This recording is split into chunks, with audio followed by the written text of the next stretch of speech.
For years, I've not gone, I told you so, but I'm guessing you're going to need it because I've been right so many times about stuff and people have said, you're wrong, you've got this one wrong. And yet again, I proved to be right. And there's a reason for that. It's because I can weigh up situations, read people well, look at history and put things together.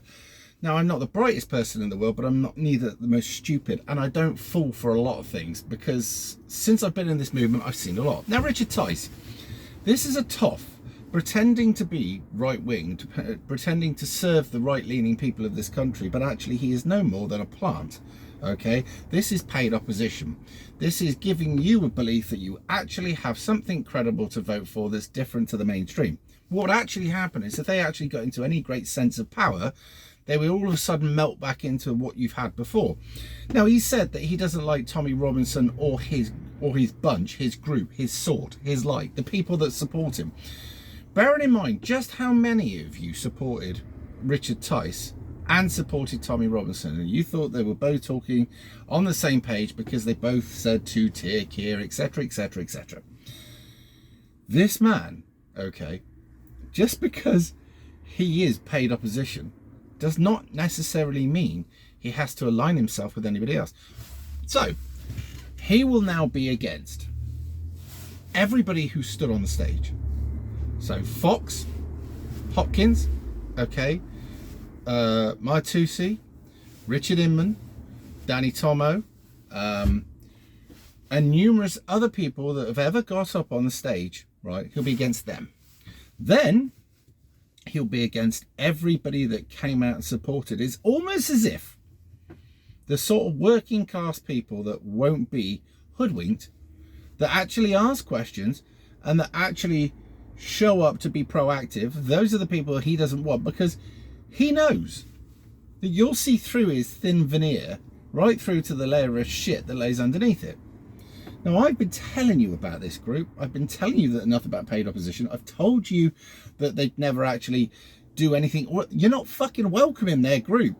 But nobody believed me, and now here he is saying exactly that I knew was within his heart. Now, people might go, oh, well, Richard Tice, he runs the party, but it's Farage. No. Or Richard Tice this, but it's Farage.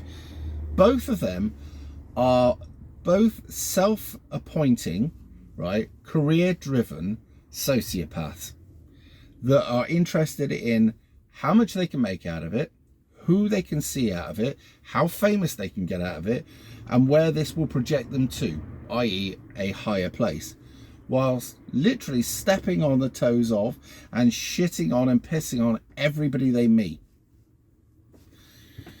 So there you go. Keep your eye on Reform, okay, and be aware that they're nothing more than a selected choice that's totally controlled, that will never, ever, ever do whatever it is you think it's going to do for you.